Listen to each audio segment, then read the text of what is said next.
Welcome to Cardiovascular Matters. Whether you are looking for answers for yourself or someone you love, we are here to give you the best information available. Each week, the founder of Cardiovascular Institute of the South, Dr. Craig Walker, and medical device sales veteran Terry Roberts discuss the causes, symptoms, treatment, and prevention of health-related issues stemming from cardiovascular disease. Now here's your hosts, Dr. Craig Walker and Terry Roberts. Back to Cardiovascular Matters. Today's topic, we're going to talk about something that doesn't have a lot of noted symptoms. You may notice your heartbeat a little differently, but it's atrial fibrillation. A lot of people have it and don't know it, and it's certainly got associated with some risks that can be quite severe if you're not treated. So today, Dr. Walker is going to take us through, the diagnosis of AFib and also some of the treatments that are available, and there are many these days. So, Dr. Walker? Sure, Terry. Atrial fibrillation is a very common disorder. It occurs more as we age, but certainly young people can have atrial fibrillation. It can be associated with high levels of thyroid hormone, with mitral valve insufficiency, which stretches the atrium and makes it more likely to fibrillate. And even rarely it can be associated with ischemia of the heart or heart muscles starving for blood. So what atrial fibrillation is, it's an unusual rhythm. It's a rhythm that is not normal. And in atrial fibrillation, the top chambers of the heart, we call those the atria, and their whole function is to fill the lower chambers, the ventricles, so that blood can be pumped out around the body. Now, in the case of atrial fibrillation, instead of there being one signal that is being created every second or so, or sometimes a little bit faster than that, there are 400 or 500 signals coming out. These are irregular, they're chaotic, and not all of those typically go on to get conducted, but this can result in a fast heartbeat, a very fast heartbeat, because you're losing the contraction of the atrium. Instead of actually contracting, it actually does what's called fibrillation, where it's just kind of quivering, if you would look at it. So it's not effectively pumping blood to fill the ventricle. And in certain conditions where a person may have an unusual bypass tract in the heart, where the electrical conduction system can actually take each of those arrhythmias and bring it down to the bottom wall of the heart, it can be fatal because it can cause ventricular fibrillation. Those are the unusual problems, but the real reasons when we see people with atrial fibrillation that we become very concerned are many. A very rapid atrial fibrillation over a long period of time can weaken the heart. It can use up the energies of the heart, if you would, and result in what we call a cardiomyopathy. But on a day-to-day basis, what we worry about is how fast the heart rate is, and we worry about the risk of clot forming in the atrium, particularly in a part of the atrium that we call the atrial appendage. And because of that, when people develop atrial fibrillation and the heart is just quivering, the top part is just simply going like a bag of worms, if you would. It's been described in that manner. We worry about clot forming in the atrial appendage, which is a little outpouching of the atrium, and blood just sits there and it can clot. Now, why do we worry about that? Well, if the blood clots and then the heart starts beating again normally, that clot can be expelled from the atrium and it goes wherever blood goes in our body. Now, since our brain gets a disproportionate amount of our blood supply, it can absolutely go to the brain. In fact, that's a very common place that the blood clot can go to. And that can cause a stroke by blocking the vessels going to the brain. In fact, that is the most common cause of ischemic strokes. Atrial fibrillation is that because of throwing these clots up to the brain. But it can go anywhere else in the body as well. It can go to the gut, it can go to the kidney arteries, it can go to the legs. I've certainly seen it in the past. I've seen it go to all of those areas, and we call that systemic embolization. Wherever blood goes, that clot can go. So when a person has atrial fibrillation, one, we want to make sure they don't have a high thyroid level, because that can certainly set this up. Certainly, we want to see, are there any acute changes in the valves of the heart? We can do that typically with just an echocardiogram. But we want to immediately control the heart rate and lessen the risk of stroke or systemic embolization. So for controlling the heart rate, we've got several medicines that we can use. We can use medications that decrease the transmission of all of these electrical impulses that would typically be going through what is called the atrioventricular node. That's what typically regulates the impulses coming from the atrium, where they're typically formed, and going down into the ventricles. So medicines that do that would include digoxin. That's an old medicine we've had. That initially it was digitalis, which came from the foxglove plant that people used to simply chew. And then ultimately it was refined into a more appropriate pharmaceutical compound called lanoxin or digoxin. And that can be used to slow heart rate, and historically was how we slowed rate the most. But now more people use beta blockers. You may have heard of drugs like metoprolol or Inderal. There are a series of beta blocker drugs that can be used, but these lessen the chance of these many impulses that are formed during atrial fibrillation in the atria from getting through to make the bottom of the heart beat more quickly. And then the mainstay for preventing stroke or systemic embolization has been anticoagulation. Now, historically, that was done with warfarin or Coumadin, which is a vitamin K antagonist. But that's a difficult drug to use because there's so many interactions. Since it works by blocking vitamin K, if you eat foods that are high in vitamin K, like greens, that can result in it being not very effective at actually helping to thin the blood and lessen the clot. Conversely, if one takes an antibiotic which kills some of the gut bacteria that are needed, then it can really increase the likelihood of bleeding. And so often when we look at people who are on Coumadin, the range that we want to keep the blood, which is roughly 2 times the normal activated clotting time. There's a little range there, but roughly 2 times. The time that it's in that therapeutic window is on the average no more than 60% of the time, because there's so many other factors that play a role, such as food or antibiotics or things such as that. So a whole different class of medications for chronic atrial fibrillation occurred. And these medicines are called 10A inhibitors, or also direct thrombin inhibitors.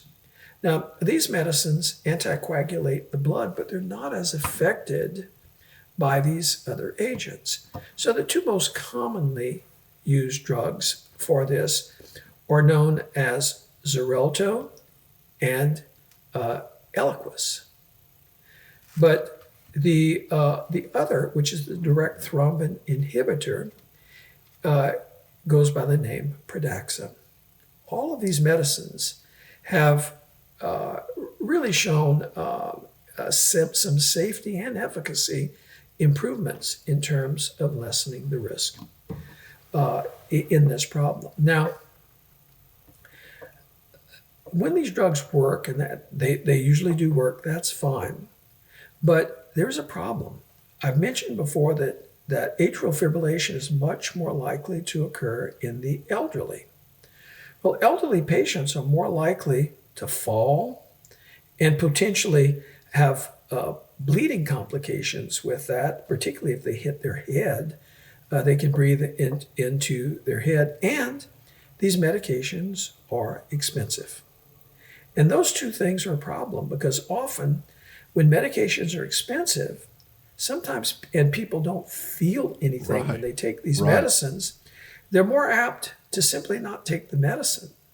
And then that can result in a catastrophic problem, such as a stroke or severe ischemia or death even of the gut or of the legs or other vessels.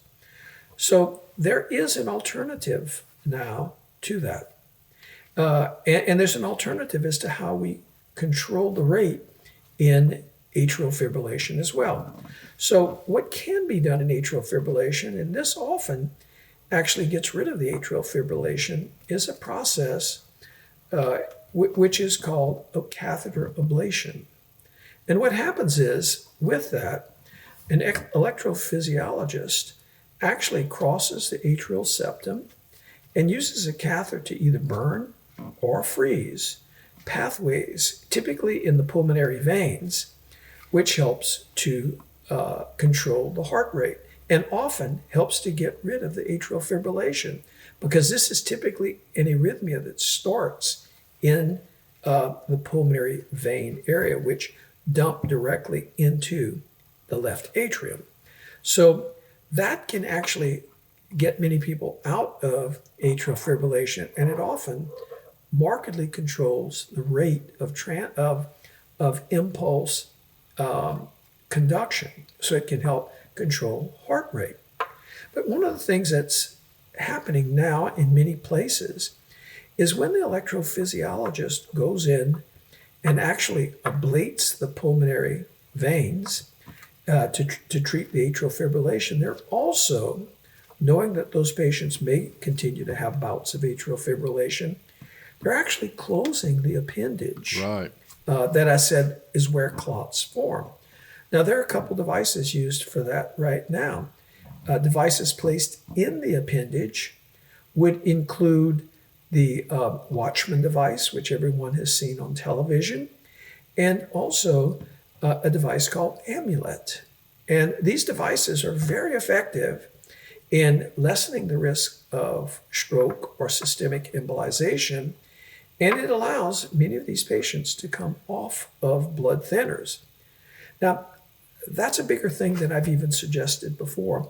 Imagine every time someone goes in for surgery or endoscopy, or they fall or they have another issue, if one has to take them off of the blood thinners and a clot forms while one is off of those blood thinners, then that fatal event, such as a stroke or such as an embolus to another part of the body, can occur. And indeed, I suffered that in my own family. My mother had atrial fibrillation, was well controlled, and she needed to have some dental work done and had to come off of this. And in that very short hiatus, that short time frame where we had to stop Coumadin at the time, which was the only anticoagulant available back then, on a long-term basis, she had a stroke, and it ultimately is what led to her demise. So this is something that I feel very strongly about. Now, what is happening often when the electrophysiologist goes in and does the ablation, he's already across the atrial appendage, and he can then, at that time, place one of these devices that occludes the atrial appendage. Wow. That's really a double whammy, because that patient doesn't have to worry about the cost of the medicine long term, because these medicines are very expensive, and doesn't have to worry about bleeding complications. So you can imagine if someone's on a blood thinner and they have an ulcer, or they fall and they hit their heads, or they're involved in an automobile accident, or they have trauma of any sort, you can easily imagine how that could be catastrophic. And I think that we're going to lead in the future to earlier and earlier referrals to first consider ablation, and secondly, to consider atrial appendage closure. And I think in the long run, this is going to really be very helpful in stopping the many complications that we have historically seen with atrial fibrillation. Now, in addition to this, there are some things that I think we should keep in mind. Some people are very sensitive to alcohol, and that causes them to suddenly develop atrial fibrillation. Right. In fact, some people can have one beer or one glass of wine and suddenly develop atrial fibrillation. We've called those people lone atrial fibrillators. Now, in that case, obviously, abstinence of alcohol becomes very important. Certainly, if someone has high thyroid levels, we can treat that and take away that risk. Better control of blood pressure helps in this, and certainly long-term surveillance to make sure the patient is not developing worsening heart function over time is crucial. But atrial fibrillation is a very innocuous sounding word, but it's a very dangerous disease process, which is all too common in our country and is getting to be yet more common as our population ages. Right. I did a question. I'm just the left atrial appendage. Does everyone have that, or is that just present in some people and not others? No, it is a normal part of our body. pocket, It's just simply an outbouching. Right. As best I can tell, I cannot understand most vestigial organs or organs that we don't really use anymore per se had a purpose at some point. This really, as best I can tell, does not have a purpose. It's just this little outbouching, kind of how we've made. Perhaps it could serve to allow increased flow into the atrium because it's an extra space. But from a physiological perspective, it really does not contribute much to the movement of blood. So the other question I had is that doing the combination of an ablation and a left atrial appendage excluder device at the same setting, is that something new? It is a new trend that is coming.